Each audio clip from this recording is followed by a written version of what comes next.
تو فرمایا کہ میں بڑا پریشان ہوا کہ بھی قافلہ نکل گیا ہے. اچھا اب قافلے یہ بھی تو نہیں ہوتا تھا نا کہ روزانہ نکلے, کوئی ٹرین چلنی ہے کہ روز چلے گی, وہ تو قافلہ ہے. اب اللہ عالم مہینے کے بعد نکلے, 15 دن کے بعد نکلے, اللہ عالم اور کوئی قافلہ ہے بھی صحیح مکے کا آیا ہوا یا طائف کا آیا ہوا کہ نہیں آیا ہوا ہے, کیونکہ پھر وہ دیکھتے تھے کہ چلو بھی مکے کا قافلہ نہ ملے, مدینے کا مل جائے, وہاں تک تو ہم پہنچ جائیں, خیبر کا مل جائے, تبوک کا مل جائے, یعنی اس طرح منازل طے ہوتی تھی.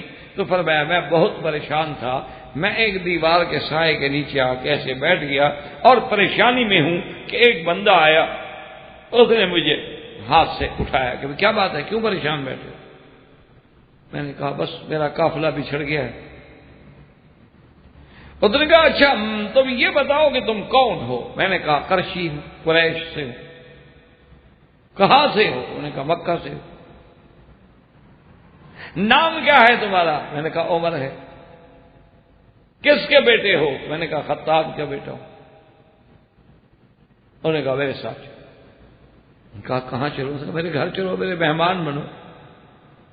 تمہارا قافلہ چلا گیا ہے, کوئی بات نہیں, میرے پاس بے انتہا تیز رفتار گھوڑے بھی ہیں, اونٹنیاں بھی ہیں, تمہارا قافلہ تو قافلے کی رفتار چلے گا نا, کوئی فکر کی ضرورت نہیں ہے, میں آپ کو قافلے میں پہنچاتا ہوں. مجھے گھر لے گیا, کھانا کھلایا, کہا غسل کر لو. میں نے غسل کیا, نہایا, تھکان اتر گئی, کھانا کھایا, کہا آرام کرو. ابھی میں ملازمین کو حکم دیتا ہوں, وہ باقاعدہ اونٹ تیار کرتے ہیں اور شام کو اونٹ چلیں گے اور انشاءاللہ کل صبح تک تمہیں قافلے میں پہنچا دیں گے اور واپس آ جائیں گے, تم گھبراؤ نہیں. میں نے کہا ٹھیک ہے. میں مطمئن ہو گیا. تھوڑی دیر گزری کو ایک کاغذ لے کے آ گیا, کہنے لگا اس کاغذ پہ مجھے لکھ دو کہ جس زمانے میں تم اس علاقے کے بادشاہ بنو گے تو میری جائیداد پہ ٹیکس نہیں ہوگا. تو میں ہنس پڑا. تو اس نے کہا ہنستے کیوں؟ انہوں نے کہا میں نے تو کبھی مکے کے سردار بننے کا خواب نہیں دیکھا ہے, تم مجھے ادھر کا بادشاہ بنا رہے ہو. اللہ کے بندے, میں نے تو کبھی یہ بھی نہیں سوچا ہے کہ میں کبھی مکے میں بھی بادشاہ یا مکے کا سردار بن جاؤں گا, رئیس مکہ بن جاؤں گا, یہ بھی میرے خاندان میں مشکل ہے, تو تم مجھے یہاں کی بادشاہ بنا رہے ہو. اس نے کہا بات سنو عمر, اگر تم بادشاہ نہیں بنو گے تو اس کاغذ کا میں کیا کر لوں گا؟ اس کاغذ میں تو یہی لکھا ہے نا کہ جب بادشاہ بنو گے. اگر تم بادشاہ نہ بنے تو اس لکھنے سے تمہارا کیا بگڑ گیا؟ اور اگر تم بادشاہ بن گئے تو یار ایک بندے کی زمین پہ ٹیکس معاف کر دینا بھی بڑی بات ہوتی ہے بادشاہوں کے لیے. تو حضرت عمر کہتے ہیں میں نے بھی تنگ آ کے دستخط کر دیے کہ اب اس نے کھانا کھلایا ہے, دعوت دی ہے, گھر لے آیا ہے, اب سواریوں پہ بٹھا کے مجھے قافلے بھی پہنچا رہا ہے, چھوڑو تو ہم سے بادشاہ بننا ہے کہ اس کی میں ٹیکس معاف کروں گا. پر میں آج یہ وہی بوڑھا ہے اور وہی میرا لکھا ہوا لے کے آ گیا, اور آج میں اس ملک کا بادشاہ ہوں, خلیفۃ المسلمین ہوں, اور یہ میرا لکھا ہوا ہے, میرے دستخط ہیں, اسی لیے میں اس کو کہہ رہا ہوں کہ لال عمر ولال ابن ہی. بھئی میں کوئی بادشاہ تو نہیں, میں تو خلیفہ رسول اللہ ہوں. یہ میری جائیداد ہے کہ میں تمہیں معاف کر دوں یا میرے بیٹے کی جائیداد ہے کہ میں معاف کر دوں, حکم اسلام کا چلے گا, میں تو کچھ نہیں کر سکتا. تو اس لیے میں رو رہا تھا. یہ وہ بوڑھا ہے جس نے مجھے پہچانا تھا, اور کیسے پہچانا تھا کہ تورات و انجیل میں علامات دیکھ کے مجھے پہچانا. تو اللہ تبارک و تعالی نے فرمایا کہ سیدنا عمر یا سیدنا ابو بکر یا اور اصحاب رسول اللہ صلی اللہ علیہ وآلہ آلہ واصحابہ وسلم کی اتنی بڑی شان ہے کہ ان کی مثالیں تو اللہ نے فرمایا کہ تورات میں بھی ہے اور انجیل میں بھی ہے, اور ان کا نام جو ہے اللہ تبارک و تعالی نے اتنا اونچا کر دیا ہے, اتنا بلند کر دیا ہے کہ اللہ تبارک و تعالی کے فرشتے بھی, یعنی یہ عظمت صحابہ کا مقام ہوتا ہے, اور خاص طور پہ حضرت عمر کا جو کسی اور کو نہیں ملا. اسی طرح وہ ایک تاریخ کا عظیم واقعہ ہے جس کا دشمن بھی انکار بھی کر سکتا. یعنی بعض واقعے ایسے ہوتے ہیں, دیکھو جیسے اب رات ہے تو کسی مذہب کے آدمی سے پوچھیں وہ کہے گا رات ہے, اب رات کا انکار تو نہیں ہو سکتا. جب سورج نکلا ہو تو کوئی آدمی کہے کہ جی یہ کیا ہے, تو کوئی یہ کہے گا نہیں جی یہ سورج نہیں, دیا رکھا ہے اوپر, تو بیوقوف کہیں گے لوگ, کون انکار. تو اسی طرح ایک عظیم واقعہ ہے کہ مصر جب فتح ہوا اور مصر بھی حضرت عمر رضی اللہ تعالیٰ عنہ کے دور میں فتح ہوا، آپ کا بنایا ہوا امیر المومنین نے جنہیں گورنر بنایا حضرت عمرو بن العاص رضی اللہ تعالیٰ۔ حضرت عمرو بن العاص رضی اللہ تعالی عنہ جب تشریف لے گئے اور مصر میں پہنچے، مصر فتح ہو گیا، اسلام کا قبضہ ہو گیا، اسلام کی وہاں ماشاءاللہ عملداری ہو گئی، تو دریائے نیل میں پانی نہ آیا، بڑی پریشانی ہے۔ عمرو بن العاص نے وہاں کے جو چیدہ لوگ تھے، جو سمجھدار لوگ تھے، ان کو بلایا کہ کیا وجہ ہے یہ دریائے نیل اتنا عرصہ ہو گیا خشک پڑا ہے؟ اچھا، یہ بھی بعض روایات میں آتا ہے، اللہ عالم ان کی صحت کا، کہ یہ 4 دریا ایسے ہیں جن کا اصل جنت سے ہے، کہ وہ کہتے ہیں کہ السیحان والجیحان النیل والفرات اصلہما من الجنتی، ان 4 کا اصل جو ہے وہ جنت سے، ایک دریائے نیل، ایک دریائے فرات، اور اسی طرح ایک سیحان اور جیحان، یہ بھی نہروں کے نام، ان کا تعلق بھی کہتے ہیں جنت سے، اللہ عالم۔ اور وما ذلک علی اللہ بعزیز، اللہ کے آگے کیا مشکل ہے؟ اب دیکھیں نا کہ جیسے حجر اسود کا تعلق بھی تو جنت سے ہے، اسی طرح کہتے ہیں مقام ابراہیم کا تعلق جو ہے وہ بھی جنت سے ہے، اسی طرح سیدنا اسماعیل علیہ السلام کا جو بدلے میں ذبیحہ کیا گیا وہ بھی جنت سے آیا، تو اللہ کے آگے کوئی مشکل تو ہے نہیں۔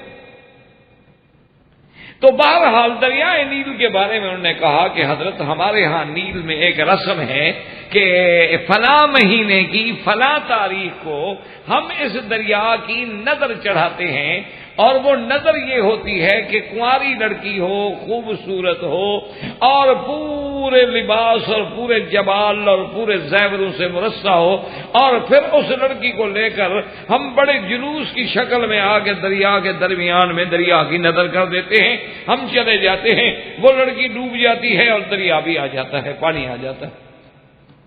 حضرت عمرو بن العاص حیران ہو گئے، بھی یہ تو عجیب نظر ہے۔ اچھا، خدا کی شان ہے، یہ نظریں آج بھی موجود ہیں، آپ اگر انڈیا میں رہتے ہیں ماشاءاللہ ہمارے حضرات کافی وہاں کے، آج بھی وہ گنگا جمنا کی باقاعدہ نظر مانتے ہیں، اور کسی کو 75 کرنا ہو، پاک کرنا ہو۔ اچھا، عجیب بات ہے، یعنی قوموں کی رسم یہ ہے کہ مثلا کسی جگہ مسلمان گزر گیا تو ان کے نزدیک وہ جگہ جو ہے وہ بھرشٹ ہو جاتی ہے، پاک ناپاک ہو جاتی ہے، پھر اس کو وہ گائے کے یا بھینس کے پیشاب سے پاک کرتے ہیں۔ دیکھو نا، خدا جب عقل چھینتا ہے اسی طرح ہوتا ہے کہ جگہ جو پاک تھی اس پر پیشاب ڈال کے ناپاک کر دیا، اپنے عقل میں انہوں نے پاک کر دیا۔ اللہ تبارک و تعالی رحمت کر، یہ عقل ہے۔ اچھا، یہ صرف یہ نہیں کہ انڈیا میں ہندو کرتے ہیں، مسلمان بھی کرتے ہیں، خواجہ دل دریا کی منت مانتے ہیں، اور جب دریا کا یعنی جوش ہو نا جی، دریا کٹاؤ کر رہا ہو، زمینیں کاٹ رہا ہو، تو کہتے ہیں جی بس پیر کو بلاؤ، پیر کو بلاتے ہیں جی، اور وہ وہاں جا کر جانور ذبح کراتے ہیں، جانور ذبح کر کے ان کا گوشت جو ہے وہ دریا میں ڈالتے ہیں، اور پھر وہاں وہ قلعے لگاتے ہیں، ان پہ پڑھتے ہیں کہ اس سے آگے اب دریا نہیں گزرے گا، اب ہم نے دریا کی منت پوری کر دی ہے۔ اور یہ گوشت کیوں ڈالا ہے؟ انہوں نے کہا جی حضرت خضر کی فوجیں جو ہے نا وہ بھوکھی ہوتی ہیں، وہ یہ گوشت کھاتی ہیں، راضی ہو جاتی ہیں تو واپس چلی جاتی ہیں، جیسے پیر نذرانہ لے کے واپس ٹل جاتا ہے۔ انہوں نے سمجھا خواجہ خضر بھی اسی طرح کا کوئی پیر ہوگا۔ انا للہ و انا الیہ راجعون، یہ باقاعدہ یعنی مسلمان کرتے ہیں، مسلمانوں کی بات میں کہہ رہا ہوں، کافروں کی بات نہیں کہہ رہا۔ اب بھی دریاؤں کے نام کی منتیں مانی جاتی ہیں، اور اب بھی مسلمان دریاؤں میں جب ان کی کشتیاں پھنس جاتی ہیں، بگرداب بلا افتاد کشتی، مدد کن یا معین الدین چشتی، کہ جب دریا کے گرداب میں کشتیاں آتی ہیں کہتے ہیں معین الدین تم مدد کر کے ہمیں نجات دو، اور ہمارے ملک والے معین الدین کو نہیں بلاتے، وہ فضل حق کو بلاتے ہیں، وہ حضرت خواجہ فضل حق کا نعرہ لگاتے ہیں کہ فضل حق ہمارا بیڑا دھک۔ یہ پیروں نے تقسیم کیا ہوا ہے نا جی، کہ اگر پنجاب کی عورتوں کو جن ہو تو پھر سندھ والا پیر نکالتا ہے، اور سندھ والی عورتوں کو اگر جن پکڑ لیں تو پھر ہمارے ملتان والے نکالتے ہیں، تاکہ آنے جانے کا رستہ ہو نا، کوئی لمبا سفر ہو، گاڑیاں چلیں، ٹرینوں کا کام بنے، ان کا آپس میں کہیں وعدہ وعید ہو تو وہ بھی موقع مل جائے۔ یہ مقامی پیر مسئلہ حل کر دے تو پھر تو کام نہیں بنے گا۔ انا للہ و انا الیہ راجعون، مسلمان ہیں۔ تو حضرت عمرو بن العاص رضی اللہ تعالی عنہ نے جب یہ بات سنی، انہوں نے کہا کہ نہیں، ٹھہر جاؤ، یہ ہم مسلمان ہیں، ہم ان چیزوں کو نہیں مانتے، لیکن اس کے بارے میں لکھوں گا امیر المؤمنین خلیفۃ المسلمین سیدنا عمر رضی اللہ تعالی عنہ کو، اور دیکھتے ہیں کہ حضرت عمر کیا رائے۔ اللہ اکبر۔ سیدنا عمر رضی اللہ تعالی عنہ کو خط ملا، یہ امیر المؤمنین عمر ہے نا رضی اللہ تعالی۔ سیدنا عمر کو جب خط ملا، آپ نے فوراً اپنے کاتب کو بلایا، فرمایا ادھر آؤ، لکھو، خط لکھو۔ انہوں نے کہا شاید گورنر صاحب کو خط لکھواتے۔ نے کہا لکھو بن عبداللہ امیر المؤمنین عمر بن الخطاب الانی اما بعد، لکھو تم کہ اللہ کے بندے عمر کی طرف سے خط ہے دریائے نیل کے نام، اگر تم چلتے ہو اللہ کے حکم سے تو چلو، اور اگر تم اللہ کے حکم کے بغیر چلتے ہو اور منتوں سے چلتے ہو تو ہمیں تمہاری کوئی ضرورت نہیں، اور تمہارے نہ چلنے سے ہمیں کوئی نقصان نہیں ہوگا۔ خط لکھا، عمر نے اپنے دستخط کیے، مہر لگائی، لفافے میں بند کیا، اپنے گورنر کو بھیجا کہ جب میرا خط پہنچ جائے تو یہ خط لے کے دریا کے اندر جا کے رکھ دو، بس باقی اللہ پہ چھوڑ دو۔ اندازہ فرمائیں کہ آج اگر کوئی آدمی ایسی بات ہوتی تو کوئی کہتا ہے یار نعوذ باللہ یہ بات ہے، ورنہ پانی کو بھی کوئی خط لکھتے ہیں، یا پانی میں خط ڈالو تو ختم ہو جائے گا، کاغذ بھی گل جائے گا۔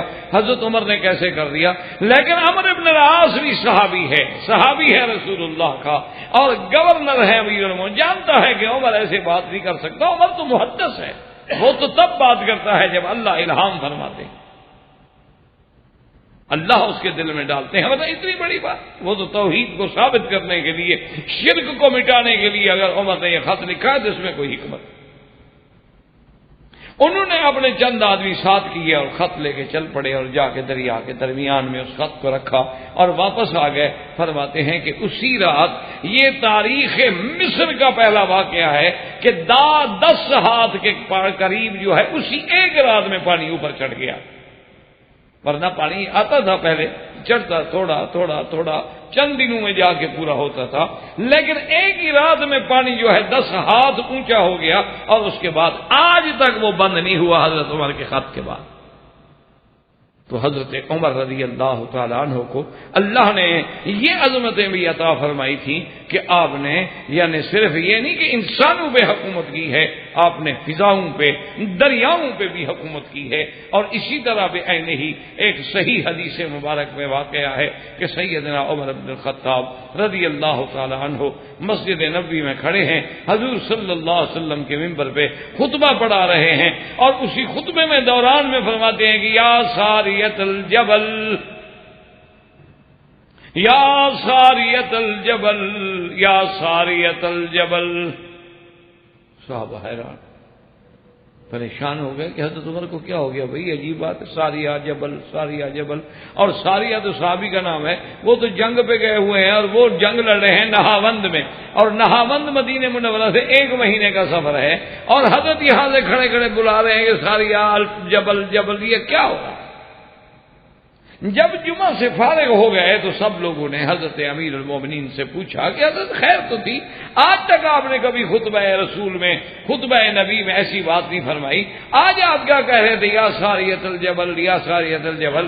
فرمایا کہ میں جب منبر نبی پہ کھڑا تھا تو میرا دل اٹکا ہوا تھا اپنی فوجوں میں جو کفر کے خلاف لڑ رہی ہیں، تو اللہ نے وہ منظر مجھے دکھلایا تو میری فوج شکست کھا رہی تھی، تو میں نے یہاں سے کاشن دیا اپنے جنرل کو کہ ساریہ اب تم ایسا کرو کہ پہاڑ کو اپنی پشت میں رکھ لو اور پھر حملہ کرو تاکہ تمہاری پشت تو محفوظ ہو جائے، تم تو غلط لڑ رہے ہو کہ ادھر بھی دشمن حملہ کر سکتا ہے، ادھر سے بھی حملہ کر سکتا ہے۔ صحابہ چپ ہو گئے۔ اب اللہ کی شان ہے کہ کچھ عرصے کے بعد جب وہ حضرت ساریہ کی قیادت میں فوجیں واپس آئیں تو لوگوں نے حضرت ساریہ رضی اللہ تعالیٰ عنہ سے رجوع کیا، پوچھا کہ بھی حال حوال، نے کہا جی اللہ کا شکر ہے، اللہ نے فتح عطا فرمائی صحابہ کو، لیکن ہم شکست کھا رہے تھے، جمعہ کا وقت تھا، عین جمعہ کی نماز کا وقت تھا کہ عمر کی آواز آئی کہ یا ساریۃ الجبل۔ اور جب حضرت عمر کی آواز آئی تو میں نے اسی وقت اپنی فوج کو حکم دیا کہ بھی اپنی حیت کو تبدیل کرو، اور اللہ تبارک و تعالیٰ نے بس اس تبدیل کے بعد جو ہم نے حملہ کیا تو اللہ نے ہمیں فتح عطا فرما دی۔ تو یہ شرف بھی اگر ملا تھا کہ فضاؤں کو حکم جا رہا ہے، ہواؤں کو حکم جا رہا ہے، دریاؤں کو حکم جا رہا ہے، یہ بھی سیدنا عمر رضی اللہ تعالی عنہ کو ملا، اور کسی کو یہ مقام اور مرتبہ جو ہے وہ نصیب نہیں ہو سکتا۔ اور اسی طرح آپ دیکھیں کہ کئی ایک مقامات ہیں، یعنی قرآن میں، احادیث میں، کتب سابقہ میں، کتب متقدمہ میں یہ شرف جو ملے ہیں حضرت عمر کو، اور پھر اتنا کہ دریاؤں پہ حکم ہے اور فضاؤں پہ حکم ہے، اور اللہ کے قرآن کا اتنا تابع ہے کہ اگر کوئی راہ چلتا آدمی بھی قرآن کی آیت پڑھ دیتے تو حضرت عمر کانپنے لگ جاتے، کھڑے ہو جاتے۔ اسی لیے حضرت عمر کی صفت میں ہے کہ کان وقافا عند کتاب اللہ، کہ جب کوئی آدمی اللہ کے قرآن کی آیت پڑھ دے بس عمر ختم۔ اسی لیے ایک دفعہ روایات میں موجود ہے، سیرت کی کتابوں میں موجود ہے کہ سیدنا امیر المؤمنین عمر بن الخطاب رضی اللہ تعالی عنہ نے مدینہ منورہ میں حضور کے منبر پہ کھڑے ہو کے اعلان فرما دیا کہ لا تغالوا فی المہور، فرمایا کہ آج کے بعد خبردار کوئی آدمی اپنی بیٹی کی مہر زیادہ نہ کرے۔ نے فرمایا خبردار، حضور کی بیٹیوں سے یا حضور کی بیویوں سے کسی کی بھی مہر اگر زیادہ ہو گئی تو عمر اس کو پکڑ لے گا اور مال بیت المال میں داخل کر دے گا۔ یہ تم کیا کر رہے ہو کہ تم نے مہر اتنا مہنگا کر دیا ہے؟ تو جب مہر مہنگا ہو جائے گا، حلال مہنگا ہو جائے گا، لازمی بات ہے کہ پھر حرام سستا ہوگا۔ یہ تو فطری بات ہے، جب حلال نہیں ملے گا۔ آج بھی آپ دیکھ لیں کہ اسلام کے لوگ، یعنی ہم عرب اور عجم، دو متبادی رسومات میں مبتلا ہو گئے ہیں۔ ہمارے ملک میں جہیز کی لعنت کی وجہ سے شادیاں نہیں ہوتی کہ جی لڑکا جو ہے، لڑکی والے جہیز بھی دیں، لڑکی بھی دیں، جہیز بھی دیں۔ کیوں؟ ہمارا لڑکا جی پڑھا لکھا ہے، ڈاکٹر ہے، انجینئر ہے، ویسے دے دیں۔ لڑکی والے جہیز بھی ادا کریں، کار بھی لے کے آئے، فریج لے کے آئے، گھر کا سامان لے کے آئے، وی سی آر، ویڈیو سارا جہان لے کے آئے، اور اگر وہ لڑکی بیچاری جہیز میں سامان نہ لا سکے تو ساری زندگی تانے سہتے سہتے مر جائے گی۔ اور تم کیا لائی تھی؟ کیا تھا تمہارے گھر والوں کے پاس؟ کس بات پہ اکڑ رہی ہو؟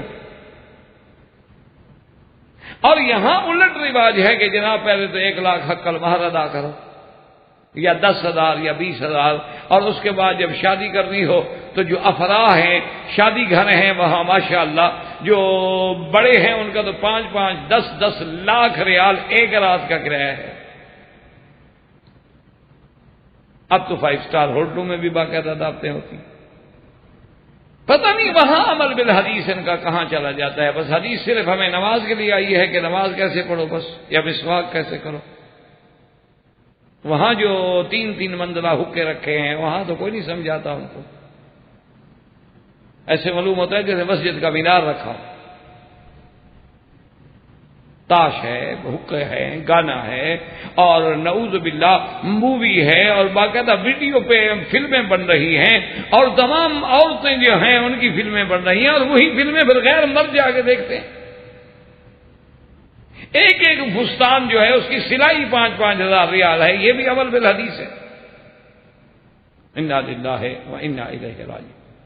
کیوں ہم اپنے آپ کو دعویٰ کرتے ہیں لیکن ہمارا صرف انہی چیزوں پہ عمل ہے جو ہمیں پسند ہیں، ہمیں قبول ہیں، ہمارے لیے آسان ہیں، لیکن جس میں ذرا ہمیں قربانی دینی پڑے وہاں کوئی حدیث پہ عمل کرنے کے لیے تیار نہیں۔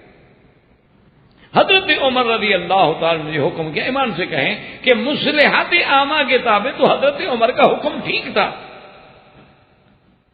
اور حضور کا خود ایک حدیث مبارک میں بھی ہے، آپ نے فرمایا سب سے بہتر عورت وہ ہوتی ہے ایسرہن صداقاً، جو حق المال کے اعتبار سے سستے آسان ہو۔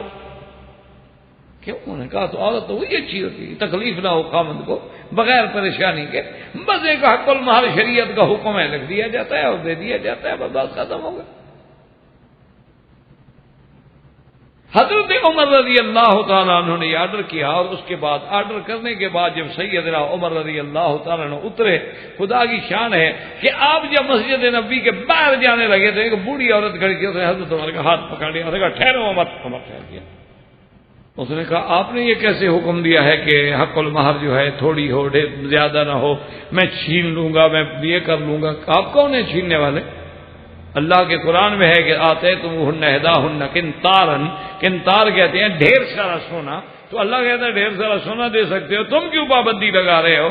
حضرت عمر وہیں کھڑے ہو گئے، فرمایا الحمدللہ الذی افقہ العجائز من افقہ من عمر، کہ اللہ تیرا شکر ہے، مدینے کی تو اب بھی اتنی بڑی شان ہے کہ یہاں کی بوڑھی عورتیں بھی زیادہ فقیہ ہیں عمر سے، وہ بھی زیادہ بات سمجھ گئی، میں نہیں سمجھا۔ فرمایا اچھا بھائی میں اپنا آرڈر واپس لے لیتا ہوں، جو اللہ کے قرآن کا حکم ہے مقدم۔ تو حضرت عمر اتنی شان کے بعد یہ بھی شان، یعنی آپ کی شخصیت کا ایک پہلو ہے کہ ادھر جلال کا یہ عالم ہے کہ بادشاہان وقت کانپتے ہیں۔ جبلت بن الایہم جب آتا ہے، اللہ کے کعبے کا طواف کر رہا ہے، ایک صحابی غریب کا اس کی چادر پہ پاؤں آ گیا اتفاق سے، اس نے غریب کو تھپڑ مارا۔ حضرت عمر رضی اللہ تعالی عنہ کو شکایت پہنچی، آپ نے پکڑ کے لیا، اور جبلہ اپنے علاقے کا بادشاہ ہے، ایک علاقے کا گورنر ہے وہ۔ جبلہ کو جب حاضر کیا گیا تو جبلہ کہتا ہے کہ میں نے بڑے بڑے بادشاہوں کے دربار دیکھے تھے، میں نے کیسر کا دربار دیکھا، میں نے کسرا کا دربار دیکھا، اور حضرت عمر مٹی پہ بیٹھے ہیں، لیکن جو حضرت عمر کے دربار میں جاہ و جلال اور ہیبت تھی وہ میں نے کسی بادشاہ کے دربار میں نہیں دیکھی، میری تو ٹانگیں لرزنے لگ گئی۔ حضرت عمر رضی اللہ تعالی نے پوچھا کہ تم نے مارا ہے اس کو؟ انہوں نے کہا نہیں مارا تھا۔ کیوں مارا؟ انہوں نے کہا جی اس نے میری چادر تھی بڑی قیمتی، ریشمی چادر تھی، اور اس نے مٹی بھرا پاؤں میں اس پہ رکھ دیا، اور میں گر جاتا، میری چادر کھل جاتی، میں غصے میں آ گیا، میں نے مار دیا۔ آپ نے فرمایا اچھا آدھے زمین پہ تم چلتے ہو، آدھی تمہاری چادریں چلتی ہیں، تو یہ غریب کہاں جائیں؟ یہ بڑے آدمی چادریں گھسیٹ گھسیٹ کے چلتے ہیں نا، آج کل سلوار کا پائچہ جو ہے وہ جوتے کے اندر ہوتا ہے، یہ بھی بڑے آدمی ہونے کی دلیل ہے کہ آدمی اپنے بدن کے بجائے جوتے کو کپڑا پہنا ہے، یہ عقل کی دلیل ہے۔ سر پہ کپڑا نہیں، پاؤں کو زیادہ ہے۔ یعنی عجیب قوم ہے بھئی، ہمیں تو آج تک یہ سمجھ نہیں آیا، ماشاءاللہ جنہیں آپ کہتے ہیں نا آج کل کے ماڈرن لوگ جو ہیں، ہمیں تو سمجھ نہیں آیا بھی کھڑے ہو کے پیشاب کرنا، اس میں کیا جدید ہونا ہے؟ یعنی آدمی کھڑے کھڑے پیشاب کرے، یہ بھی بڑے آدمی ہونے کے علامت ہے۔ ہم نے تو یہ جانوروں کو دیکھا ہے کھڑے کھڑے پیشاب کرتا ہو، نہ آپ نے دیکھا ہے کبھی جانور بیٹھتے ہیں لیٹرین جاتے؟ کیا خیال ہے؟ نہ ٹھنڈے، اچھا پھر وہ استنجا کرتا ہے بلاؤں، یا اسی ٹانگوں شانگوں میں گزارا ہو جاتا ہے پیشاب کا؟ یہ بڑے آدمیوں کا پیشاب کہاں جاتا ہے؟ یہ بڑائی کی علامت ہے، وہ عقل کی علامت ہے کہ آدمی کھڑے پیچھے پیشاب کرے۔ اچھا ماشاءاللہ روٹی بھی کھڑے ہو کے کھاتے ہیں، پیشاب بھی کھڑے ہو کے، کھانا بھی کھڑے ہو کے، بڑے لکھے لوگ ہیں نا، جدید طرز زندگی ہے۔ اسی لیے اکبر الہ آبادی روتا تھا نا بیچارہ کہ اٹھا کر پھینک دو باہر گلی میں، نئی تہذیب کے انڈے ہیں گندے۔ اکبر الہ آبادی ایسے تو نہیں رو کے گیا ہے نا بیچارہ کہ یہ کیا قوم ہوئی کہ کھانا بھی کھڑے کھا رہے ہیں، پیشاب بھی کھڑے ہوئے کر رہے ہیں، اور اس کے بعد جناب یہ بڑائی کی دلیل ہے۔ عجیب بات ہے کہ کیسے بڑائی کی دلیل، ہمیں تو آج تک یہ بات سمجھ نہیں آئی۔ تو بڑائی کی دلیل تو یہ ہے کہ اتباع سنت میں بڑائی کی دلیل ہے، اتباع قرآن میں بڑائی کی دلیل ہے۔ اب دیکھیں کہ جبلت بن الایہم بادشاہ ہے، وہ کہتا ہے میں کام گیا، حضرت عمر مٹی پہ بیٹھے ہیں، کوئی قالین شالین نہیں بچھا ہوا۔ اللہ کے بندے، روب ہو یا عزت ہو یا جمال ہو، یہ اللہ کے دین کا ہوتا ہے، ہمیشہ یاد رکھا کرو۔ اللہ کے قرآن نے کہا ہے کہ صحابہ کے چہرے دیکھو تو نظر آتا تھا کہ یہ صحابہ ہیں۔ وجہ کیا ہے کہ ایک روایت میں آتا ہے جس بندے کی عبادت رات کو زیادہ ہوگی اس کے چہرے پہ صبح نور زیادہ ہوگا۔ آپ ویسے دیکھ لیں، ایک آدمی رات شراب میں گزارے، زنا میں گزارے، ایک تہجد میں گزارے، صبح دونوں کے چہرے کو دیکھو، ایک پہ رحمت برس رہی ہوگی، ایک پہ لعنت برس رہی ہوگی۔ اچھا، ایک فاسق فاجر شرابی لٹیرے ڈاکو کا چہرہ بھی دیکھو، ایک عالم عابد زاہد کا چہرہ بھی دیکھو، فرق محسوس ہوتا ہے کہ نہیں ہوتا؟ ایک طوائف کا چہرہ بھی دیکھو اور ایک معصوم بچی کا چہرہ بھی دیکھو، آپ کو دور سے نظر آئے گا کہ نہیں یہ واقعی معصوم بچی ہے۔ تو سیدنا عمر کے چہرے پہ جو جلال تھا، وہ تو بڑے بڑے لوگ جو ہیں نا وہ بھی کانپ جاتے تھے۔ تو جبلہ کہتا ہے میرے تو ٹانگیں لڑکھڑانے لگی، میں نے بات کہہ دی، حضرت عمر نے بلایا بدو کو، کہا ادھر آؤ، انہوں نے کہا کہ اس کے منہ پہ مارو تھپڑ، جس طرح اس نے مارا تھا نا تمہیں تھپڑ مارو۔ اب جبلہ نے کہا حضرت میری توہین ہے، میں اتنا بڑا آدمی ہوں۔ کہا اچھا بڑے آدمی ہو نا، بڑے کا کیا مطلب ہے؟ تم بھی آدمی ہو، یہ بھی آدمی ہے، بڑے کا کیا مانا؟ سیدھا کرو۔ انہوں نے کہا جی ٹھیک ہے۔ جب وہ جناب بدو آیا نا تیار ہو کے، تو حضرت عمر نے کہا ایک بات سن لو۔ انہوں نے کہا کیا؟ انہوں نے کہا جتنے زور سے جبلہ نے ماری تھی نا تمہیں تمانچہ، اتنے زور کا تو میں نے فیصلہ کیا ہے، اس سے زیادہ لگا تو قیامت میں خود جواب دینا، عمر ذمہ دار نہیں ہوگا۔ کیوں؟ وہ تو چلو پھر وہ نازک آدمی تھا، گورنر آدمی تھا، اس کا تو ہاتھ بات ہے، بدو کا ہاتھ رکھتا تو اس کے تو پورے انشاءاللہ دانت باہر جا کے پڑتے ہیں۔ وہ تو غریب کے ہاتھ میں تو قوت ہوتی ہے نا، غریب کا ہاتھ عورتوں کی طرح تو نہیں ہوتا ریشمی ہاتھ ہو۔ اس نے کہا حضرت اگر یہ بات ہے نا تو میں معاف کیا۔ انہوں نے کہا کیوں؟ انہوں نے کہا حضرت میں نے کوئی وزن کیا تھا کہ کتنی چوٹ سے اس نے مجھے مارا ہے، کتنی زور سے؟ انہوں نے کہا نہیں، عدل یہی ہے، انصاف یہی ہے کہ اس سے زیادہ جو ہوگا پھر عمر ذمہ دار نہیں ہوگا، قصاص برابر۔ انہوں نے کہا جی میں نے بات کی۔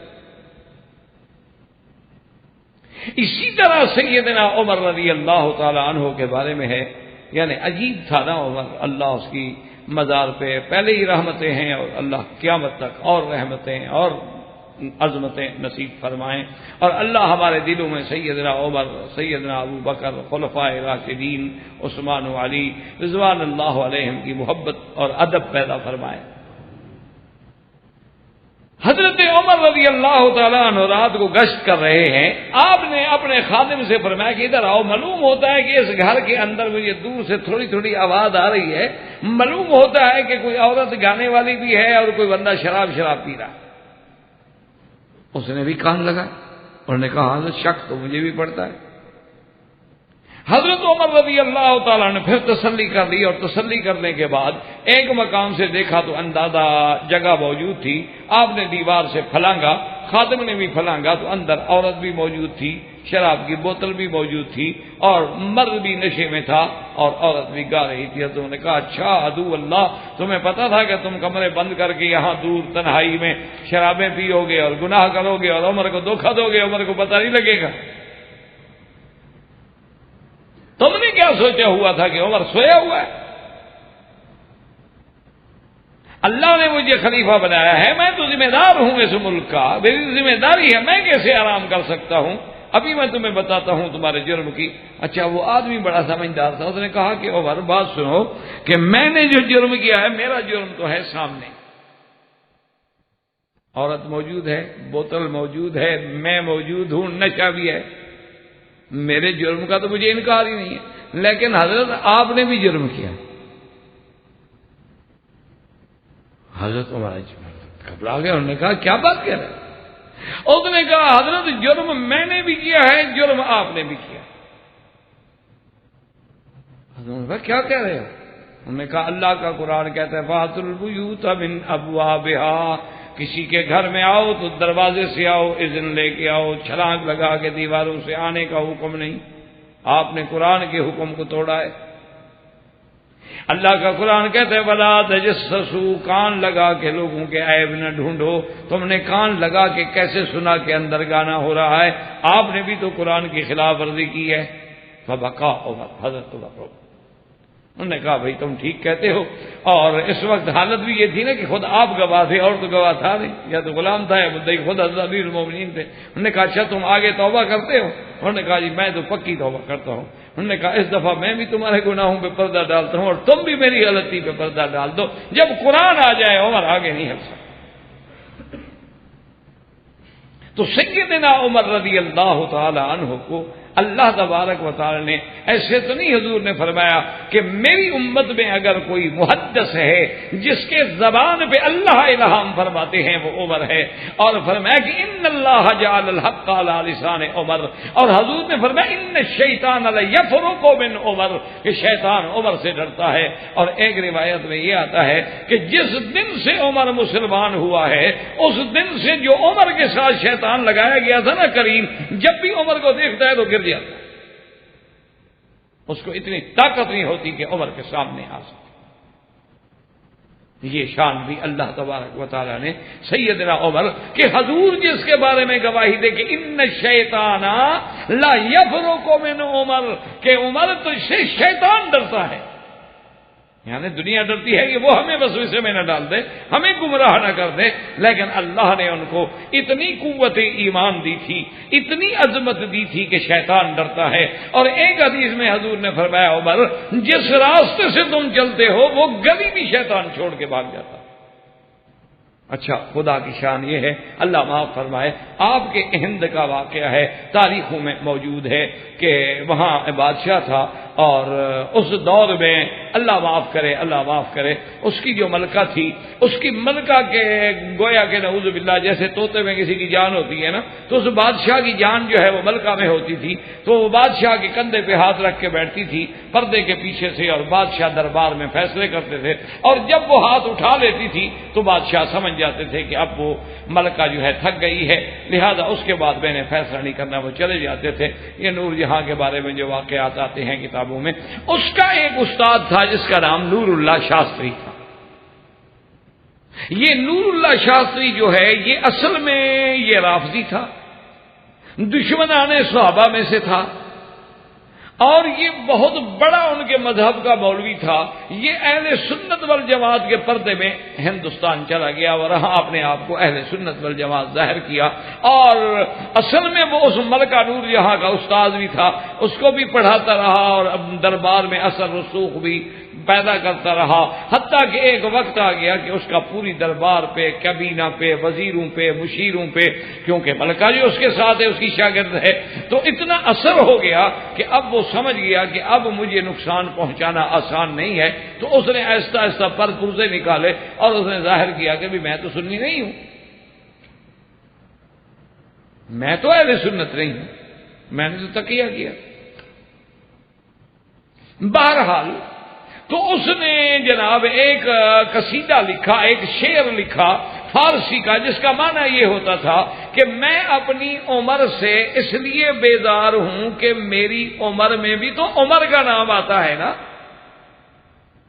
آپ پوچھتے ہیں نا جی آپ کی عمر کتنی ہے، وہ کہتا ہے جی 50 سال، جی آپ کی عمر کتنی ہے، کہا جی 30 سال، آپ کی عمر کتنی ہے جی 60 سال، تو عمر میں تو عمر کا نام آتا ہے۔ اس لیے اس نے کہا یار میں کیا کروں، میں تو اپنی زندگی اور عمر سے اس لیے بیزار ہوں کہ میری عمر میں بھی تو عمر کا نام آتا ہے نا۔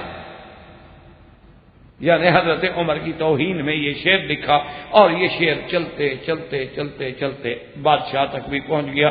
بادشاہ نے فوراً طلب کر لیا کہ بھی شاستری کو بھی بلاؤ، سب کو بلاؤ، اور دربار لگ گیا، اور ملکہ بھی آ کے بیٹھ گئی کہ آج تو اس کے اپنے استاد کی پیشی ہو گئی۔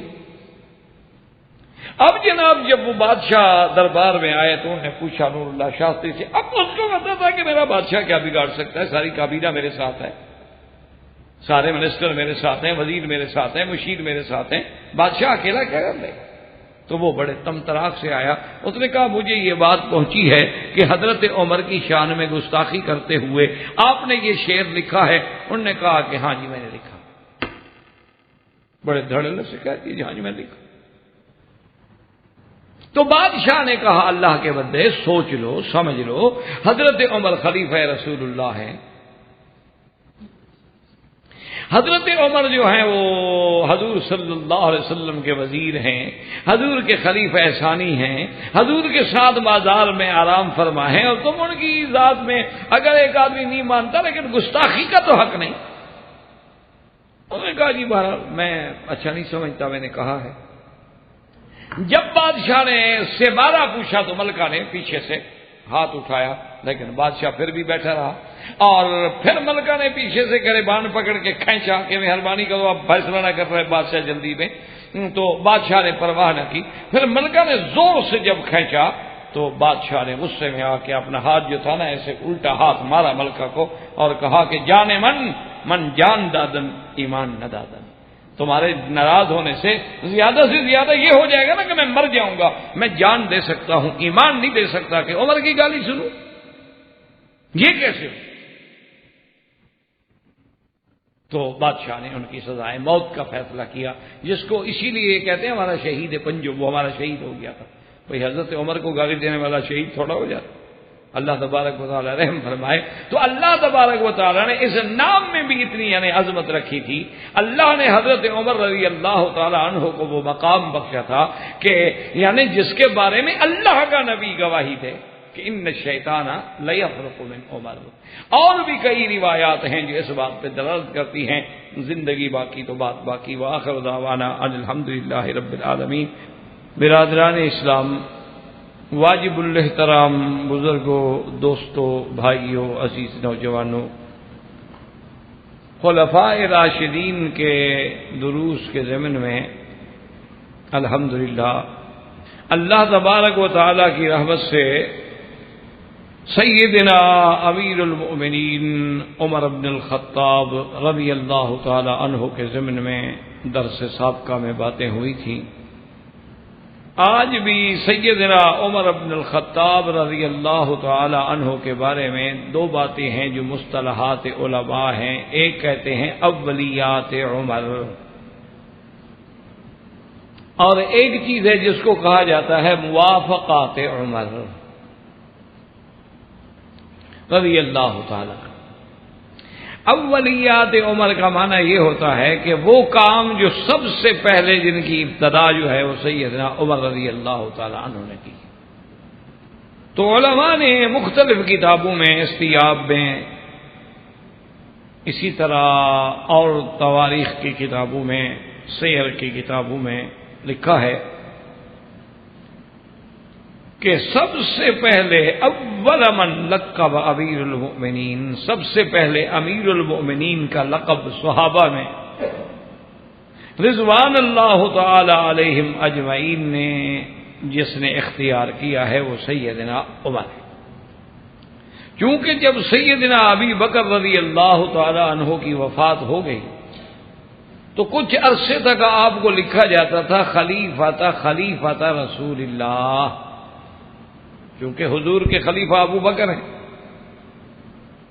اور ابو بکر کے بعد آنے والے عمر ہیں، تو عمر بنے خلیفہ ابو بکر کے، اور ابو بکر خلیفہ بنے سرکار دو عالم کے صلی اللہ علیہ وسلم، اور مجموعی طور پہ سب خلیفہ بنے حضور صلی اللہ علیہ وسلم۔ تو حضرت عمر رضی اللہ تعالی عنہ ایک دن جب بیٹھے تھے تو آپ نے فرمایا کہ بھائی اب یہ صحیح بات تو یہ ہے کہ خلیفہ رسول اللہ جو ہیں وہ سیدنا ابو بکر ہیں، اور اس کے بعد جو ہے پھر جو میرے بعد جو آئے گا پھر وہ خلیفہ تھا رسول اللہ، انتم المؤمنون وانا امیرکم، تم مومن ہو میں تمہارا امیر ہوں۔ تو امیر المؤمنین کا لقب جو ہے سب سے پہلے اختیار کرنے والے سیدنا عمر ہیں، اور پھر یہی لقب جو ہے ماشاءاللہ اللہ تبارک و تعالیٰ کو ایسا مقبول ہوا کہ قیامت تک یہی چلے۔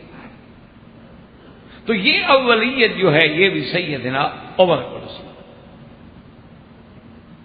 اور اسی طرح علماء نے یہ بھی لکھا ہے کہ اول من دون تاریخ الہجرت، کہ تاریخ ہجری کی جو ابتدا ہے، چونکہ پہلے دور میں تو تاریخ جو ہے وہ میلادی تھی جس کا تعلق سیدنا عیسیٰ علیہ السلام کی ولادت سے تھا، جو آج تک بھی رائج ہے، جیسے 2001۔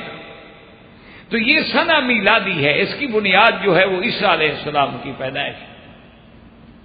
لیکن مسلمانوں نے اور صحابہ نے تمام چیزوں کی روایات کو چھوڑ دیا کہ بھی اگر ہم بھی میلادی رکھیں گے تو پھر عیسیٰ علیہ السلام کے ماننے والوں میں، نصارہ میں اور مسلمانوں میں کیا فرق ہوگا؟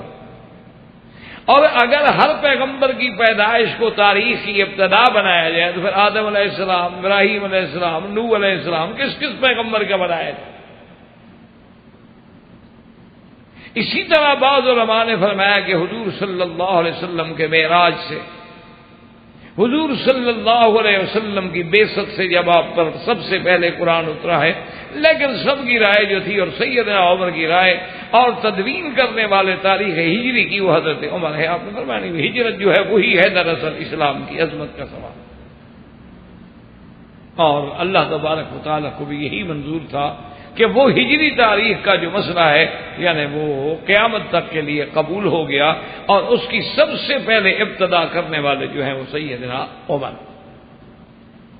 اور اسی طرح تمام تاریخ کی کتابوں میں آپ دیکھ لیں، حتیٰ کہ دشمن بھی اعتراف کرتے ہیں کہ یہ جو آج کل یورپ میں آپ دیکھتے ہیں کہ ویلفیئر اسٹیٹ کا ایک تصور ہے کہ بھی ہر آدمی جو بے روزگار ہے اس کو باقاعدہ وظیفہ ملتا ہے، بچہ پیدا ہو جائے وظیفہ ملتا ہے، آپ کے بچے زیادہ ہو گئے تو آپ کو کونسل مکان دیتی ہے بڑے نامینل چارجز پر۔ تو یہ سارا جو دراصل ویلفیئر کونسل کا تصور ہے، یہ سب سے پہلے وظائف کا تقرر جو ہے سیدنا عمر نے کیا رضی اللہ تعالی عنہ نے، اور آج بھی دشمن اس کا اعتراف کرتا ہے۔ یعنی آپ دیکھ لیں برٹش کا جو قانون ہے، ان کا جو آئین ہے جو تدوین کیا گیا ہے، وہ جس پروفیسر نے لکھا تھا اس نے اعتراف کیا ہے اپنی کتابوں میں کہ میں نے سیدنا عمر سے متاثر ہو کے یہ لکھا ہے۔ تو اس کا تصور دینے والا سب سے پہلے کہ بھی غریب کو وظیفہ دو، بے روزگار کو وظیفہ دو، بوڑھا ہے وظیفہ دو، بچہ پیدا ہو وظیفہ دو، اور حتیٰ کہ یہودی ہے، نصرانی ہے، بوڑھا ہو گیا، بیکار ہے، اس کو بھی وظیفہ دو۔ یہ تأثر جو ہے سب سے پہلے سیدنا عمر نے دیا ہے رضی اللہ تعالیٰ عنہ نے۔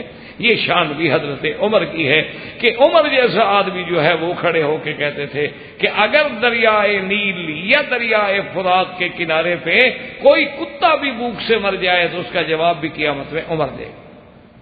آج تو بندے مر جاتے ہیں، خودکشی کر رہے ہیں، کوئی پوچھنے والا بھی، اور ہیں بھی ہم سب مسلمان۔ تو یہ جو نظم ہے، نظام ہے، سب سے پہلے حضرت عمر نے دیا۔ اور اسی طرح مساجد میں یعنی لائٹ کا انتظام کرنا، ورنہ یہ ہوتا تھا کہ بھی ایک تھوڑا دیا شیعہ، ایک دیا دو دیے رکھ دیے، تھوڑی روشنی ہو گئی، لوگوں کو اندازہ ہو گیا کہ مسجد کا داخلہ ہے، اندر جانا ہے، باہر نکلنا ہے۔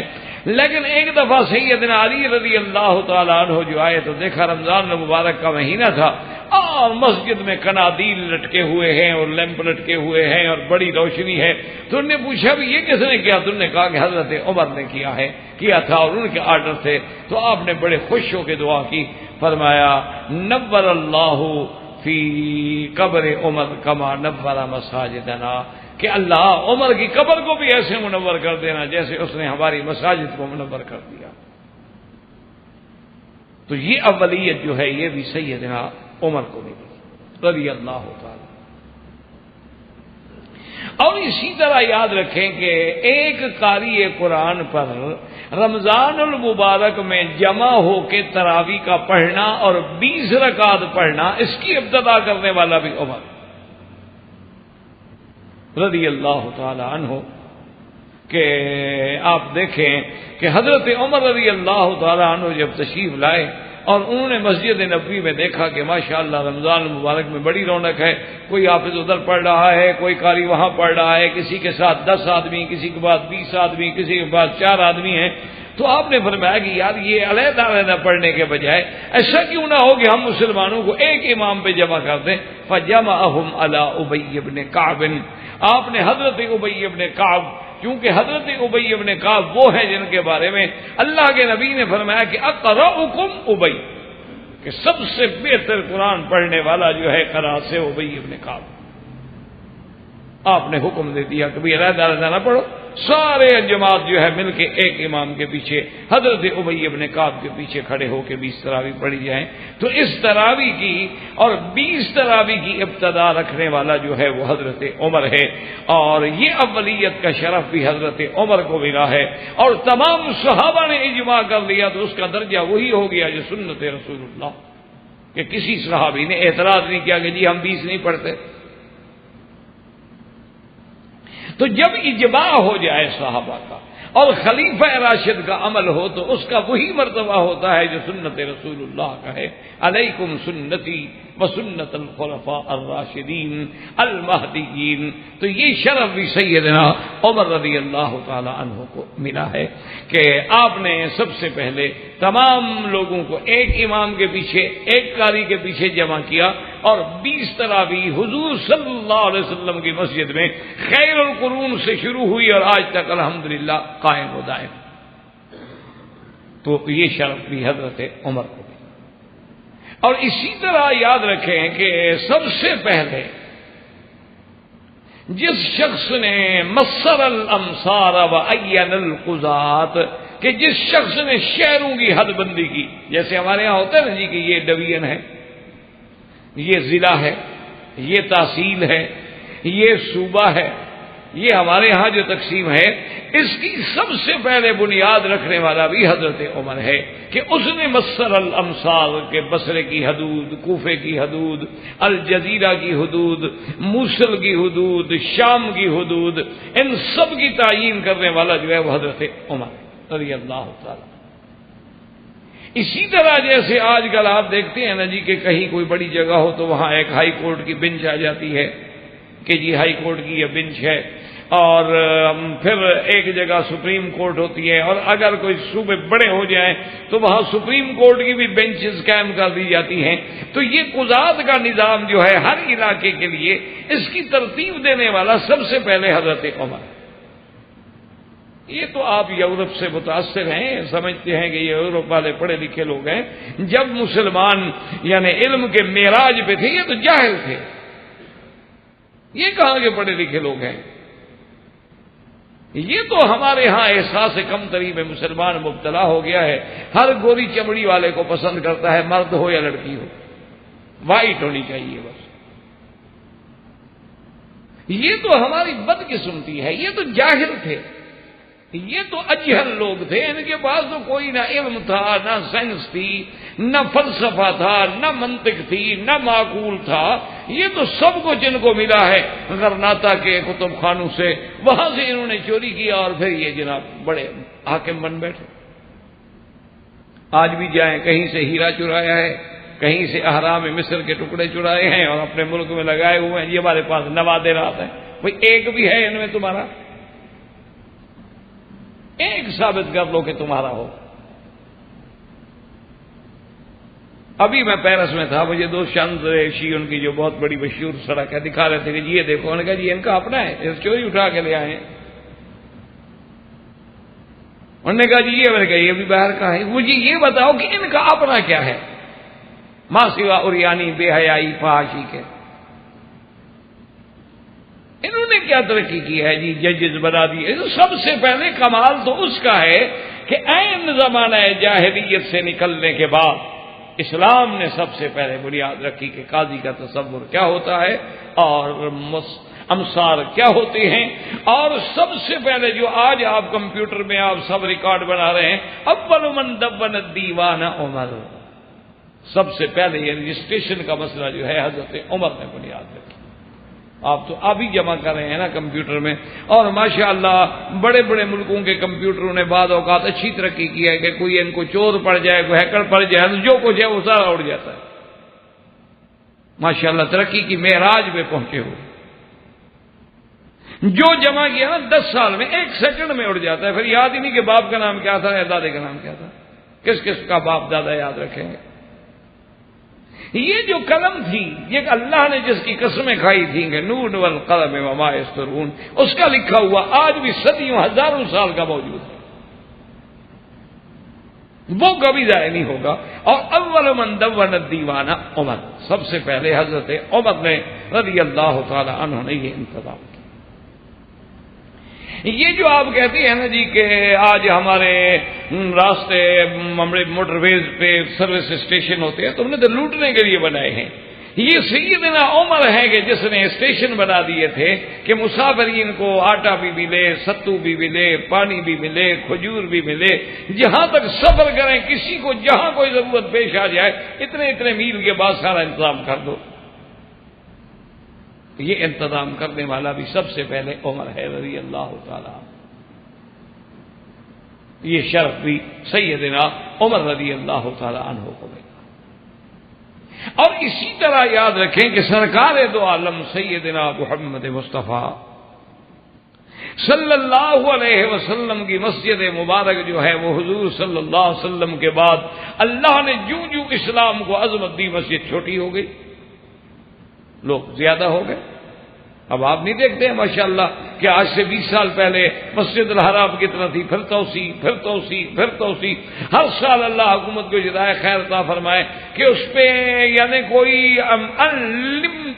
لمیٹڈ بجٹ ہے حرم کے لیے کہ بس 24 گھنٹے کام ہو رہا ہے، پتہ نہیں اور کتنی توسیع ہوگی، کیونکہ جتنا کرتے ہیں وہ اور کم ہو جاتے، جتنا بڑھاتے ہیں ماشاءاللہ حاجی اور زیادہ ہو جاتے۔ تو یہ سب سے پہلے مسجد نبوی کی توسیع کرنے والا جو ہے وہ بھی حضرت عمر ہے رضی اللہ تعالی عنہ، کہ آپ کے دور میں مسجد نبوی کی توسیع کی گئی۔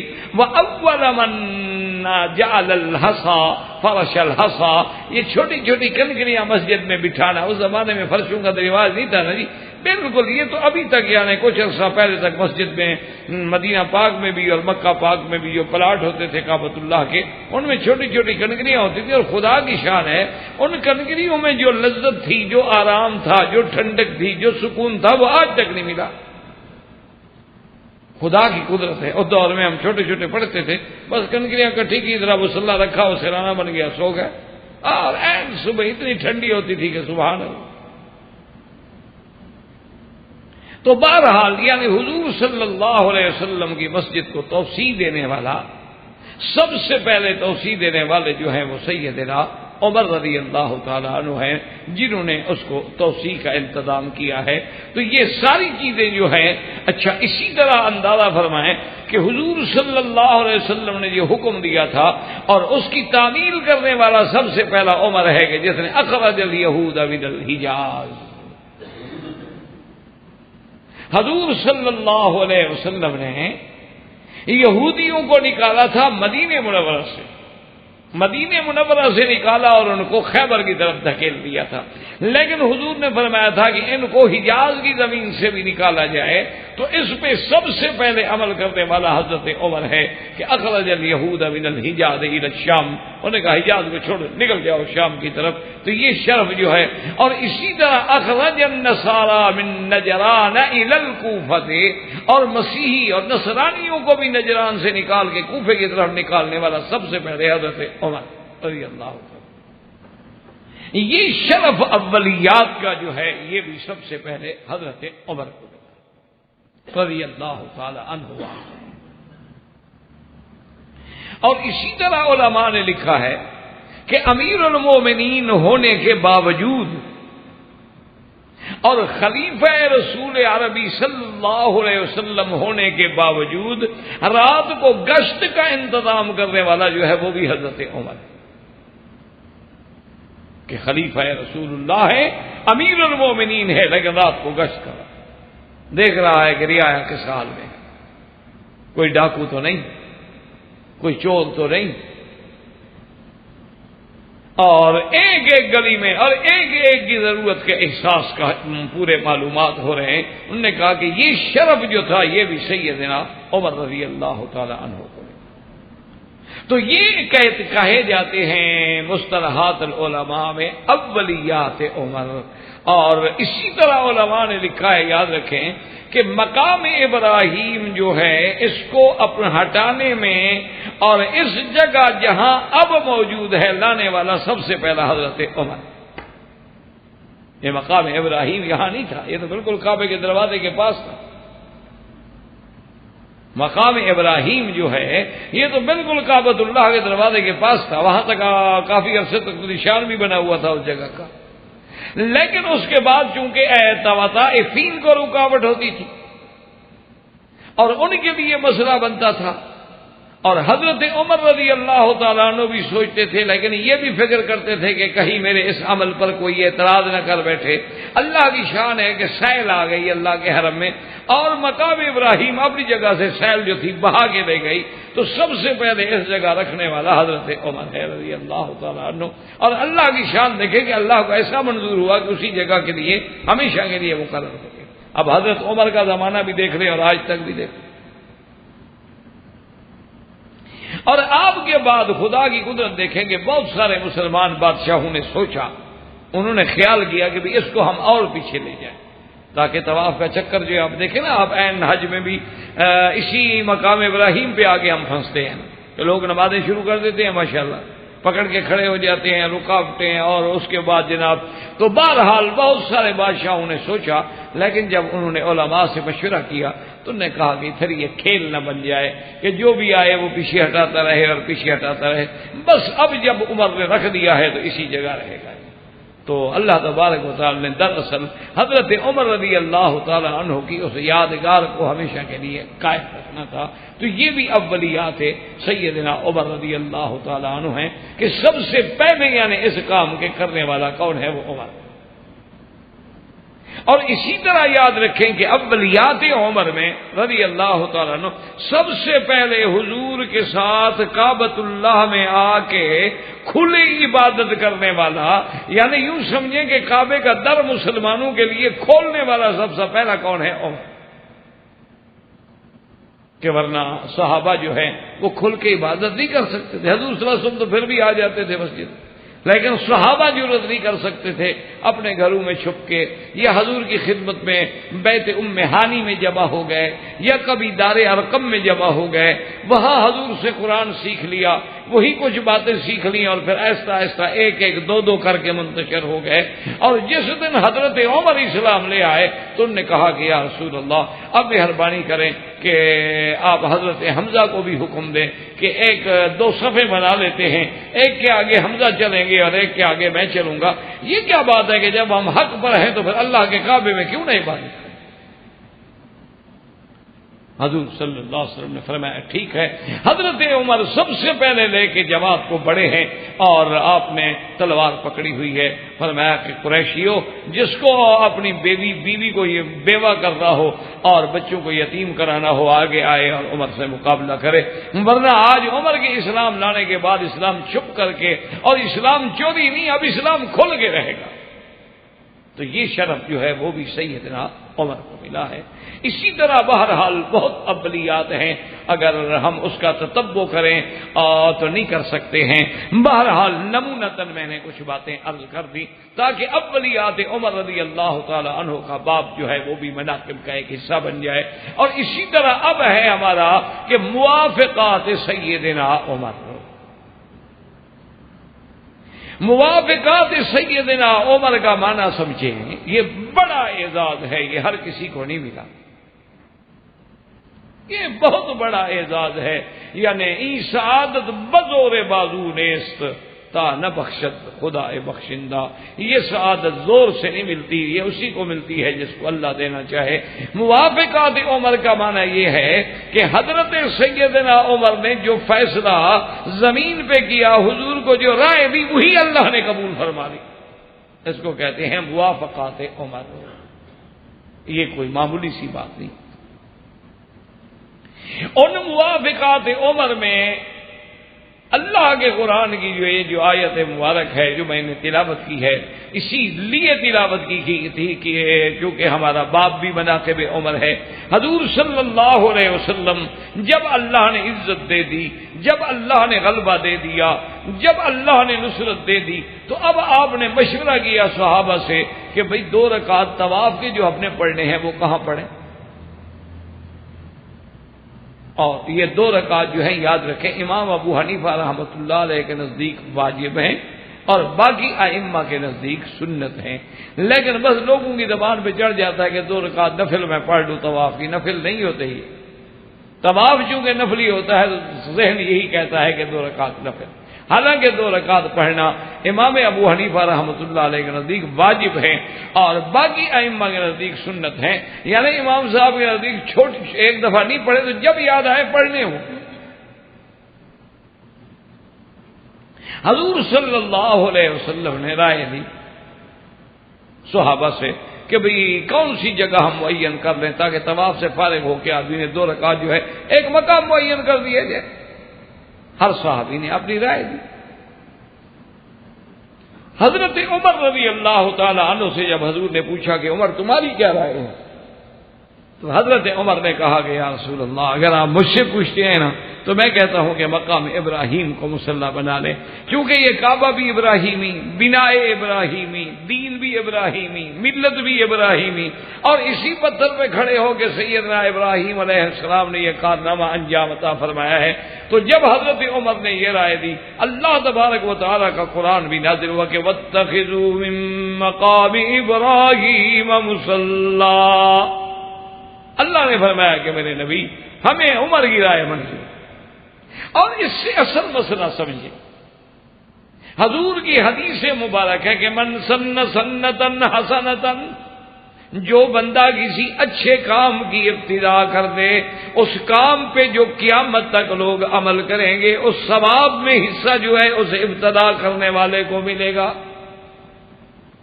اور اسی طرح حضور نے فرمایا جو بندہ کسی برائی کی ابتدا کر دے، قیامت تک جو گناہ ہوگا تو اس کے بندے پہ بھی لکھا جائے گا جس نے ابتدا کی ہے. اس لیے حضور نے فرمایا کہ اول من سن القتل قابیل، حضرت آدم کے بیٹے قابیل نے سب سے پہلے قتل کیا تھا. قیامت تک جتنے قتل ہوں گے تو ان کا گناہ جو ہے قابیل پہ بھی لکھا جائے گا. اب اسی سے اندازہ لگائیں کہ قیامت تک جتنے لوگ آئیں گے، عمرہ کریں گے، طواف کریں گے، حج پڑھیں گے، جب بھی آئیں گے مقام ابراہیم پہ 2 رکعت پڑھیں گے تو ثواب حضرت عمر کو لکھا جائے گا رضی اللہ تعالی عنہ وارضاہ. اچھا خدا کی شان دیکھیں جو عمر کو نہیں مانتے وہاں نماز پڑھنے کے لیے وہ بھی لڑتے رہتے. خدا کی شان، یہ اللہ کی شان ہے. اللہ تبارک و تعالی نے جس مقام کو عزت و عظمت دینی ہو، یعنی اللہ نے قرآن میں ذکر فرما دیا، لیکن یہ موافقت تھی حضرت عمر رضی اللہ تعالی عنہ کی رائے کی کہ عین جو عمر نے رائے دی تھی وہی اللہ کا قرآن نازل. اسی طرح سیدنا عمر رضی اللہ تعالی عنہ کے بارے میں، مقام بدر کے بارے میں بھی کتابوں میں آتا ہے کہ دونوں چیزیں جو ہیں وہ حضرت عمر کی رائے تھی.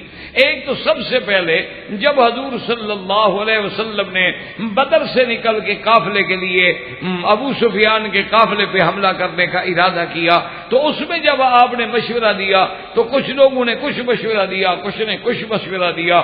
جب حضرت عمر سے پوچھا حضرت عمر نے کہا حضور بالکل جانا چاہیے، یہ قافلہ نہیں ہے، اس میں سارے قریش کا مال ہے جو ہمارے خلاف جنگ میں لگے گا. یہ تجارتی قافلہ نہیں ہے تو حربی قافلہ ہے. تو اس کو بھی اللہ نے قرآن میں فرمایا کما اخرجک ربک من بیتک بالحق، میرا بدری جیسے تیرے رب نے تجھے نکالا ہے مدینے سے. یعنی معنی یہ ہے کہ یہ حضور کا وہاں سے نکلنا جو ہے عمر کی رائے اور حکم خدا تھا، تب حضور نکلے مدینہ منورہ سے بدر کے. اور اسی طرح اسارہ بدر کے بارے میں کہ جب جنگ بدر ہو گئی اور یہ مقام بدر، اصحاب بدر، جنگ بدر، یہ بہت بڑی عظیم ترین اول غزوۃ فی الاسلام، یہ اسلام کا سب سے پہلا غزوہ ہے. اور اسی کو اللہ نے قرآن میں یوم الفرقان،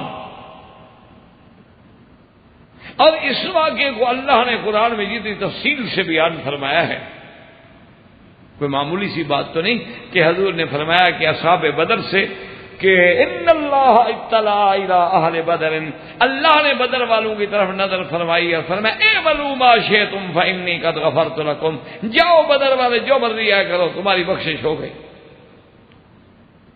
شان بدر میں ملی. تو اب جناب بدر میں ایسے ہوا کہ 70 یہود مشرکین کے بڑے بڑے صنادید، بڑے بڑے سردار، بڑے بڑے ستون جو تھے وہ تو مارے گئے، اور 70 جو تھے ان کے قید ہوئے، اور جو قید ہوئے ان میں بھی بڑے بڑے لوگ ہیں. تو حضور صلی اللہ علیہ وسلم نے اسارہ بدر کے بارے میں صحابہ سے رائے رکھی،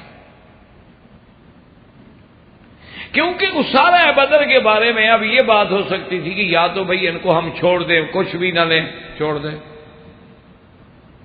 یا ہم ان کو چھوڑ دیں لیکن کچھ فدیہ لے لیں تاکہ مسلمانوں کی مالی مدد ہو جائے، یا ان کو ہم سزا میں قتل کر دیں۔ یہ مختلف آراء تھی، تو حضور صلی اللہ علیہ وسلم نے، اللہ کا حکم یہی ہے پیغمبر کو بھی کہ اگر ایسا کوئی اہم کام ہو تو مشورے سے کیا جائے۔ حضور صلی اللہ علیہ وسلم نے مشورہ لیا، دیگر صحابہ سے بھی لیا، اور حضرت ابو بکر رضی اللہ تعالیٰ عنہ سے پوچھا کہ ابو بکر تمہارا کیا مشورہ ہے؟ تو ابو بکر رضی اللہ تعالیٰ نے کہا کہ یا رسول اللہ، ان کو بڑی سزا مل گئی ہے، 70 ان کا بندہ مارا گیا۔ اب یہ لوگ جو ہیں پھر بھی کچھ ہو آپ کے ساتھ بھی قرابت داری ہے، رشتہ داری ہے، میری رائے تو یہ ہے کہ ان سے فدیہ لے لیا جائے، کچھ چیز مقرر کر دی جائے تاکہ مسلمانوں کی مالی مدد ہو جائے اور ان کو چھوڑ دیا۔ اس کے بعد حضرت نے سیدنا عمر رضی اللہ تعالیٰ عنہ سے پوچھا کہ عمر تمہاری کیا رائے ہے؟ حضرت عمر رضی اللہ تعالیٰ عنہ، یعنی آپ حیران ہوں گے کہ اللہ تبارک و تعالیٰ جس کو جو شان دے دے، یہ حضرت عمر رضی اللہ تعالیٰ عنہ ہیں جنہوں نے کہا کہ یا رسول اللہ صلی اللہ علیہ وسلم میری رائے پوچھتے ہو؟ آپ نے کہا تمہاری رائے کیا؟ انہوں نے کہا اللہ کے نبی جنہوں نے حضور آپ کا کلمہ نہیں پڑھا، جنہوں نے اللہ کی توحید کا اقرار نہیں کیا، پھر مکے سے آپ کے مقابلے کے لیے فوج لے کے آ گئے، اگر ان کو موقع ملتا ہمیں چھوڑ دیتے؟ یا رسول اللہ میری رائے مانے نا تو مجھے حکم دے، میں بھی تلوار اٹھاؤں، علی بھی تلوار اٹھائے، حمزہ بھی تلوار اٹھائے، اپنے اپنے رشتے داروں کی گردنوں کو کاٹ دیں، اب ان کے ساتھ ہمارا کیا رشتہ ہے؟ اور حضور آج ہی کفر کی جڑ کاٹ دیں ہمیشہ کے لیے، اگر جڑ چھوڑ دی نا پھر درخت نکل آئیں گے۔ حضور صلی اللہ علیہ وسلم فرمایا عمر بڑے سخت آدمی ہو، ان کو کوئی تھوڑی سزا مل گئی ہے، ابھی 70 ان کا مارا گیا۔ انہوں نے کہا حضور جتنا مل جائے ان کو ختم کرو۔ اور آپ حیران ہوں گے کہ حضرت عمر جو ہیں ان کی والدہ جو ہے نا جی، یہ بھی ان کی والدہ جو ہے وہ بھی حشام کی بیٹی ہے، اور حشام مغیرہ کا بیٹا ہے، یعنی ابو جہل کے خالو ہیں، رشتے کے اعتبار سے وہ بہن بنتی ہے ابو جہل۔ لیکن اس کے باوجود ایمان کی قوت دیکھیں، ابو جہل مارا گیا، انہوں نے کہا نہیں یا رسول اللہ اس کفر کو مٹاؤ۔ حضور صلی اللہ علیہ وسلم نے فرمایا کہ بھائی عمر کی مثال تو ایسے ہے نا جیسے موسیٰ علیہ السلام نبی تھے لیکن جلال تھا نا، یہ اللہ تبارک و تعالیٰ نے تبائے رکھے ہوتے ہیں نا، بعض طبیعت پیغمبروں میں جمال کا اثر زیادہ ہوتا ہے، بعض میں جلال کا اثر زیادہ ہوتا ہے، اسی طرح صحابہ میں، اسی طرح اولیاء اللہ میں اللہ تبارک و تعالیٰ نے بعض میں جمالیات کا حصہ زیادہ رکھی ہے۔ تو حضرت عمر رضی اللہ تعالیٰ رائے دے کے چلے گئے، بہرحال حضور نے حضرت ابو بکر کی رائے قبول فرما لی اور ان سے فدیہ مقرر کر دیا گیا اور فدیہ لے کے قیدیوں کو چھوڑ دیا۔ اب دوسرے دن جب آئے تو حضرت عمر کیا دیکھتے ہیں کہ حضور بیٹھے ہیں، چھوٹا سا درخت ہے، یہ جیسے صحرا میں جال کے درخت ہوتے ہیں یا کیکر کا درخت ہوتے ہیں، چھوٹے چھوٹے درخت ہوتے تھے، ان کے نیچے بیٹھے ہیں اور حضرت ابو بکر بھی بیٹھے ہیں، اور حضور صلی اللہ علیہ وسلم بھی آنسو بہا رہے ہیں اور حضرت ابو بکر بھی آنسو بہا۔ حضرت عمر آئے، سلام کیا، آ کے عرض کیا کہ یا رسول اللہ اضحک اللہ سن، اللہ آپ کو ہمیشہ مسکراتا ہوا رکھے، آپ رو رہے ہیں مجھے بھی بتائیں تاکہ میں بھی شریک ہو جاؤں غم میں۔ آپ نے فرمایا عمر ہم نے تیری رائے منظور نہیں کی، یہ درخت دیکھ رہے ہو یہاں تک گویا اللہ کا عذاب آ گیا، اگر اللہ عذاب اتار دیتے لما نجا منہا الا عمر و سعد، صرف عمر اور سعد بچتے اور کوئی اللہ کے عذاب سے نہ بچ سکتا۔ یہ تو اللہ کی مہربانی ہے کہ اللہ نے معافی عطا فرما دی، لیکن اللہ نے فرمایا کہ میرے نبی جو رائے عمر نے دی تھی آپ نے کیوں قبول نہیں کی؟ تو یہاں بھی کہ ما کان لنبی ان یکون له اسری حتی یسخن فی الارض، اللہ نے فرمایا یہ میرے نبی کی شان تو نہیں کہ ہم قیدی، تیرے دشمن قیدی بنا کے آپ کے ہاتھ میں دے دیں اور آپ ان کو چھوڑ دیں۔ آپ صرف دنیا کی چند روزہ زندگانی کی عزت کو مقدم رکھیں، آرام کو مقدم ہے، اپنے ان کو کیوں چھوڑا ہے؟ لولا کتاب من اللہ سبق لمسکم فیما اخذتم، اگر ہم فیصلہ نہ کر چکے ہوتے میرا بدری کہ ہم آپ کو معاف کر چکے ہیں، پہلے سے فیصلہ ہے ہمارا، اگر یہ فیصلہ نہ کر چکے ہوتے اور آپ کو اور اہل بدر کو معاف نہ کر چکے ہوتے تو ہم عذاب عظیم نازل کرتے کہ آپ نے دشمنوں کو چھوڑ دیا اور عمر کی رائے کو قبول نہیں کیا۔ تو یہ بھی وہ آیت مبارکہ ہے جو موافقات سیدنا عمر رضی اللہ تعالی عنہ میں ہے کہ حضور صلی اللہ علیہ وسلم نے فرمایا کہ بھئی اگر اللہ نہ کرے اللہ نہ کرے اللہ نہ کرے اگر وہ عذاب نازل ہوتا تو پناہ پانے والا صرف حضرت عمر ہوتے یا حضرت سعد، تو یہ مقام جو ہے یہ بھی حضرت عمر کو، یہ بھی یعنی موافقت قرآن کریم۔ اسی طرح ایک روایت میں آتا ہے کہ ایک دن حضور صلی اللہ علیہ وسلم کی خدمت میں حضرت عمر آئے،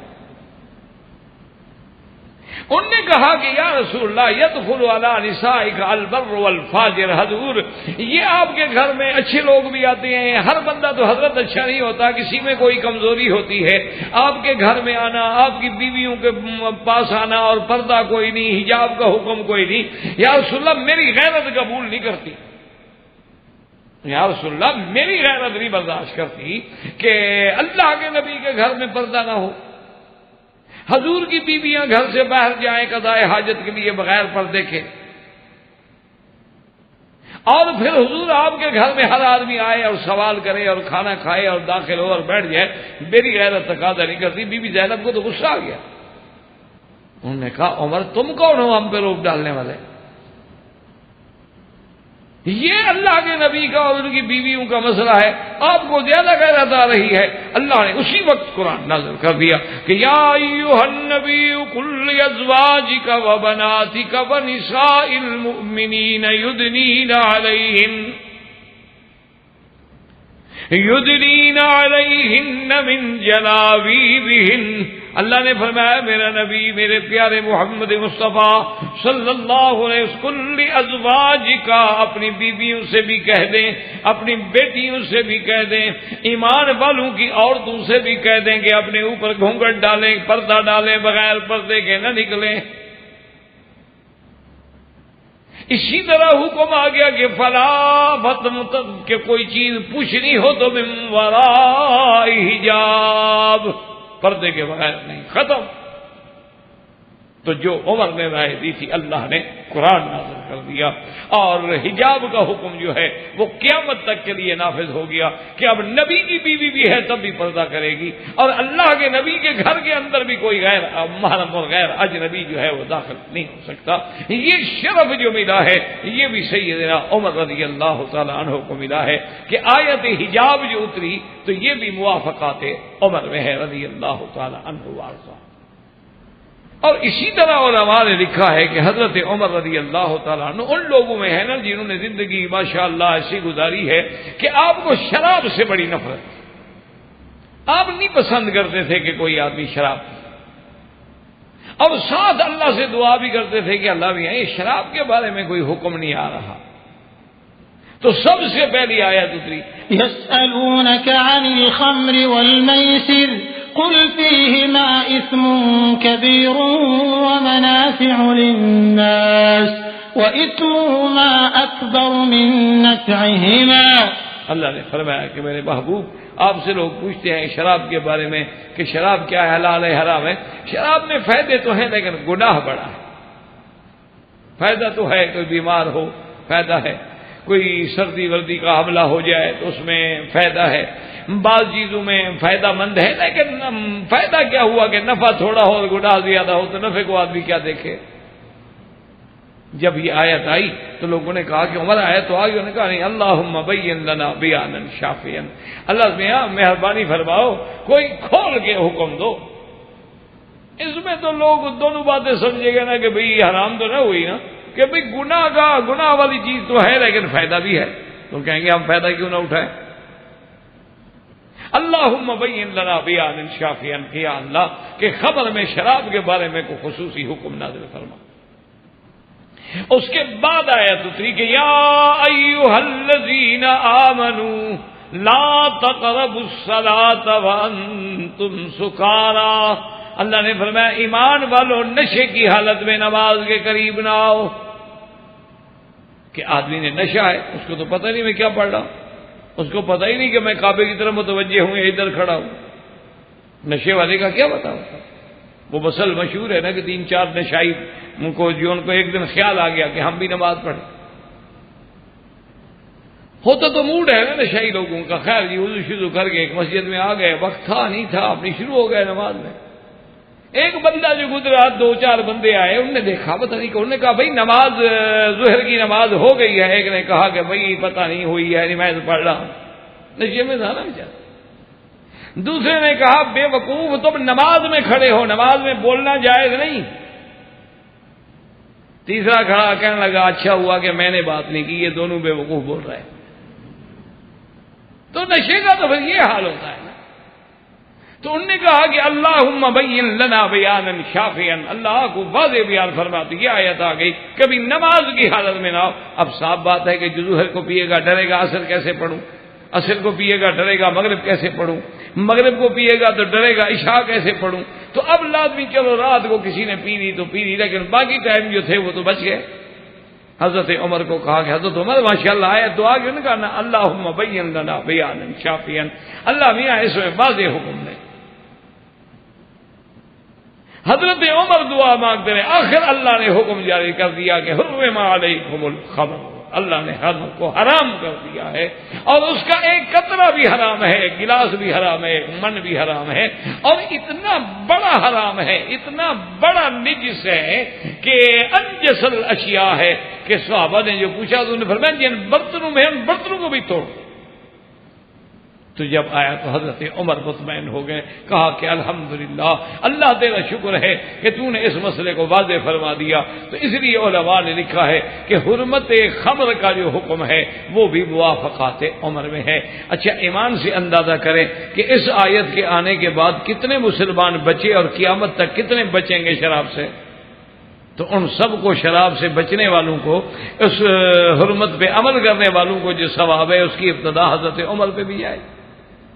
تو یہ حکم دیا. اور اسی طرح جب سیدنا آقا نامدار سرکار دو عالم صلی اللہ علیہ وسلم کا زمانہ گزر گیا، پھر دور صدیقی گزر گیا، پھر عہد فاروقی جب شروع ہوا، تو اب جب شراب کا مسئلہ آیا تو حضور کے زمانے میں حد ہوتی تھی 40.